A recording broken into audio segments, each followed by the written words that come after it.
रुक गए, बचपना बढ़ गया उंगलियां छोड़कर। आइए इस बचपन का स्वागत करें, क्योंकि नन्हे नन्हे कदम बढ़ाकर चलना सीख रही है, गीतों की परिभाषा को ये करना सीख रही है, और कदम यही बड़ वृक्ष बने यदि उत्साह बढ़ाएं हम और ताशी कविता पढ़ने आए, मिलकर ताली बजाएं हम। एक बार पूरा सदन प्रोत्साहन की तालियां ताशी को दे। स्वागत।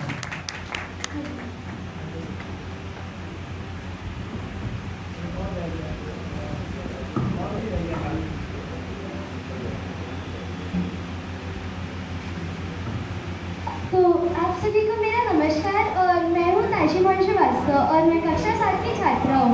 और आज मैं अपनी लिखी हुई कुछ कविताएं आप सभी के सामने प्रस्तुत करने जा रही हूँ। तो मेरी सबसे पहली कविता है, उसका शीर्षक है जिसे संसार समझ ना पाया।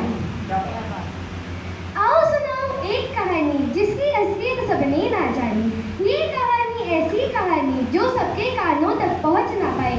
ये कहानी उस माँ की कहानी जिसके त्याग को यह दुनिया समझ ना पाए, और उस माँ की ममता का अपमान यह करती आई। तो फिर सबने उनको बुरा कहा और माना दोषी। तब से अब तक बदनामी झेलती, कभी सोचा उनके बारे में कैसी थी वह असलियत में। दशरथ की 3 रानियों में सबसे वीर और बुद्धिमान, अपने पुत्र भरत से ज्यादा करती थी श्री रामचंद्र से प्यार। किसी से ना वह डरती थी, वह तो अपने राम के कहे पर चलती थी। मंथरा के भड़काने पर वह ना भड़की, वह तो अपने पुत्र के वचन को पूर्ण कर रही थी। ये बात थी उन दिनों की जब श्री राम माँ के कक्ष में फिर पधारे। मांगे जो 2 वरदान, कहते हुए होगा तुम्हारा अपमान, कष्ट आएगा तुमको देने में, यह करता मैं ऐलान। मगर मेरे लिए यह सब होगा जैसे सुख दुख की बरसात। इन वरदानों ने माँ का चरित्र बदल जो डाला, ये संसार उन्हें सही से समझ ना पाया। कौन जानता है कि उन्होंने किस संकट से हमको था बचाया। मगर छोड़, इसका भी हुआ क्या फायदा जब हम मनुष्य ने फिर ना की कोई सहायता। दशहरा तो हम हर साल मनाते, मगर उसका महत्व असलियत में क्या हम जानते।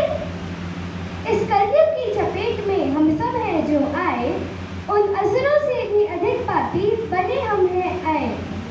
सारे अर्थ का अनर्थ समझकर सारे पाप हमने कर डाले। इस कलयुग की चपेट में आकर हम इंसानों ने माँ के सारे पुण्यों को भी पाप बता डाले। यह संसार वह चक्की है जिसमें हम ताने बन जाते और पिस जाते, और इस कलयुग के चपेट में हम फिर आ जाते।